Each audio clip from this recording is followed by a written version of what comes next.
Անկեղծ չեմ հասկանում այդ մրցավազքը Հայաստանի Հանրապետության դեմ սուտ մատնություն անելու, այդ մրցավազքը Հայաստանի Հանրապետության դիրքերը խարխրելու միջազգային հանրության առջև, այդ մրցավազքը Հայաստանին հանցագործ կարգելու, որտեղ մենք ենք ամեն ինչում մեղավոր, պատերազմում էլ ենք մենք մեղավոր ամեն ինչում, Ադրբեջանին արդարացնելու եւ ոչ միայն Ադրբեջանին, այլև այն մեր դաշնակիցներին, որոնք պարտավոր էին առնվազն մեր սուվերեն տարածքի վրա հարձակման ժամանակ իրենց պայմանագրային պարտականությունները կատարելու։ Ես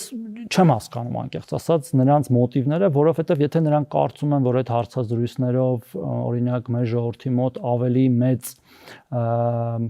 ընդունելության կարժանանան, նրանք չարաչար սխալվում են եւ այդ քայլ արա մերժիր Սերժին բառակապակցությունը, որը իրականում միայն Սերժին չէր ուղղված, չէ, ակնհայտ էր այլ նախկին ռեժիմներին, որոնք որ կեղեքել էին հայ ժողովրդին, երբեք չի փոխվելու։